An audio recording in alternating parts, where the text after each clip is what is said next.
बोलिए सतगुरुदेव की जय। बोलिए बंदे छोड़ सतगुरु रामपाल जी महाराज की जय। हाँ तो भक्तों, आज मैं आप लोगों के सामने षष्ठी रचना की कहानी सुनाने जा रहा हूँ, तो सुनिए बड़े गौर से।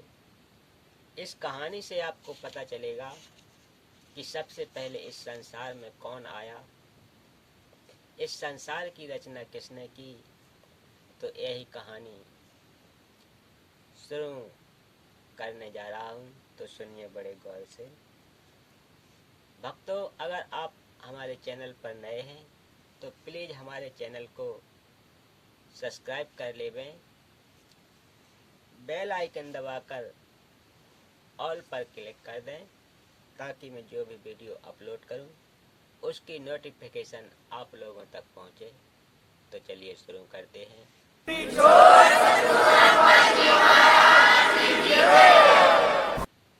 सर्वप्रथम केवल एक स्थान अनामी लोक था, जिसे अकह लोक भी कहा जाता है। पूर्ण परमात्मा उस अनामी लोक में अकेला रहता था। उस परमात्मा का वास्तविक नाम कबीर देव अर्थात कबीर परमेश्वर है। सभी आत्माएं उस पूर्ण धनी के शरीर में समाई हुई थीं। इसी कबीर देव का उपमात्मक नाम, पदवी का नाम अनामी पुरुष है। पुरुष का अर्थ प्रभु होता है। प्रभु ने मनुष्य को अपने ही स्वरूप में बनाया है, इसलिए मानव का नाम भी पुरुष होता है।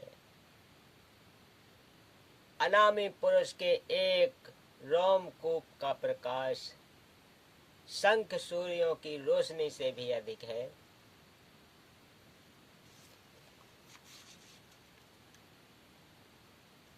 ठीक इसी प्रकार पूर्ण परमात्मा कबीर देव ने नीचे के 3 और लोकों अगम लोक, अलख लोक, सतलोक की रचना शब्द शक्ति से की। यही पूर्ण ब्रह्म परमात्मा कबीर देव, कबीर परमेश्वर ही अगम लोक में प्रकट हुआ, तथा कबीर देव कबीर परमेश्वर अगम लोक का भी स्वामी है, तथा वहाँ इसका उपमात्मक नाम यानी पदवी का नाम अगम पुरुष अर्थात अगम प्रभु है। इसी अगम प्रभु का मानव सदृश शरीर बहुत तेजोमय है, जिसके एक रोम कूप की रोशनी खरब सूर्य की रोशनी से भी अधिक है। यह पूर्ण परमात्मा कबीर देव अलख लोक में प्रकट हुआ, तथा स्वयं ही अलख लोक का स्वामी भी है, तथा उपमात्मक पदवी का नाम अलग पुरुष भी इसी परमेश्वर का है।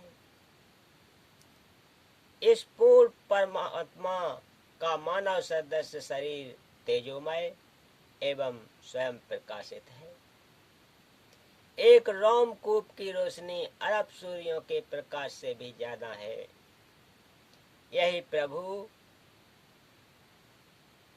पूर्ण प्रभु सतलोक में प्रकट हुआ, तथा सतलोक का भी अधिपति यही है।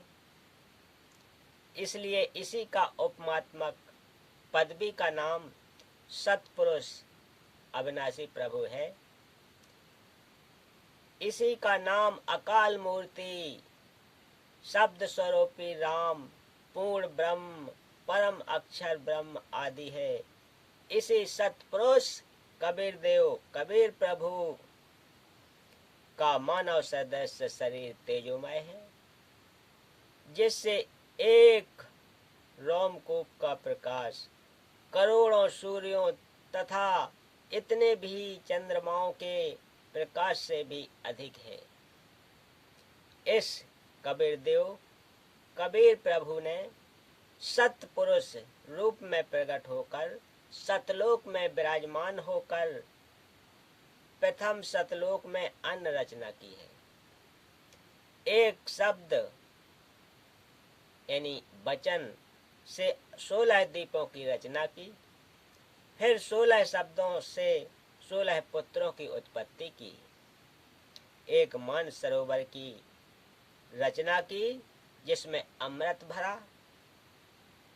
16 पुत्रों के नाम इस प्रकार हैं: कूर्म, ज्ञानी, विवेक, तेज, सहज, संतोष, सुरति, आनंद, क्षमा, निष्काम, जलरंगी, अचिंत, प्रेम, दयाल, धैर्य, योग संतायन अर्थात योग जीत। सत्य पुरुष कबीर देव ने अपने पुत्र अचिंत को सतलोक की अन्न रचना का भार सौंपा तथा शक्ति प्रदान की। अचिंत ने अक्षर पुरुष परम ब्रह्म की शब्द से उत्पत्ति की तथा कहा कि मेरी मदद करना। अक्षर पुरुष स्नान करने मान सरोवर पर गया, वहां आनंद आया तथा सो गया, लंबे समय तक बाहर नहीं आया। तब अचिंत की प्रार्थना पर अक्षर पुरुष को नींद से जगाने के लिए कबीर परमेश्वर ने उस मान सरोवर से कुछ अमृत जल लेकर एक अंडा बनाया। उस अंडे में एक आत्मा प्रवेश की तथा अंडे को मान सरोवर के अमृत जल में छोड़ा। अंडे की गड़गड़ाहट से अक्षर पुरुष की निंद्रा भंग हुई। उसने अंडे को क्रोध से देखा, जिस कारण से अंडे के 2 भाग हो गए। उसमें से ज्योति निरंजन क्षर पुरुष निकला, जो आगे चलकर काल कहलाया। इसका वास्तविक नाम कैल है। अब सतपुरुष कबीर देव ने आकाशवाणी की कि आप दोनों बाहर आओ तथा अचिंत के दीप में रहो। आज्ञा पाकर अक्षर पुरुष तथा क्षर पुरुष दोनों अचिंत के दीप में रहने लगे। बच्चों की नालायकी उन्हीं को दिखाई कि कहीं फिर प्रभुता की तड़प न बन जाए, क्योंकि समर्थ बिन कार्य सफल नहीं होता। फिर पूर्ण धनी कबीर देव ने सर्व रचना स्वयं की। अपनी शब्द शक्ति से एक राजेश्वरी राष्ट्रीय शक्ति उत्पन्न की, जिससे सर्व ब्रह्मांडों को स्थापित किया। इसी को पराशक्ति परानंदिनी भी कहते हैं।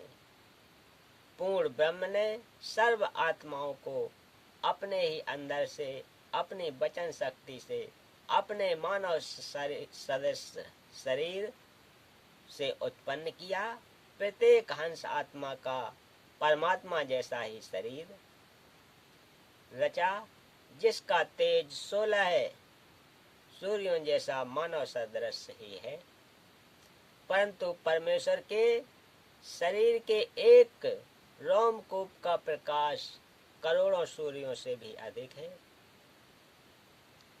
बहुत समय उपरांत क्षर पुरुष ज्योति निरंजन ने सोचा, यानी काल ने सोचा कि हम तीनों अचिंत अक्षर पुरुष और क्षर पुरुष एक दीप में रह रहे हैं तथा अन्य एक एक दीप में रह रहे हैं। मैं भी साधना करके अलग दीप प्राप्त करूंगा। उसने ऐसा विचार करके एक पैर पर खड़ा होकर 70 युग तक तप किया। जब ब्रह्म ज्योति निरंजन यानी काल तप कर रहा था, तब हम सभी आत्माएं जो आज ज्योति निरंजन के 21 ब्रह्मांड में रहते हैं, इसकी साधना पर आसक्त हो गए। तथा अंतर आत्मा से इसे चाहने लगे।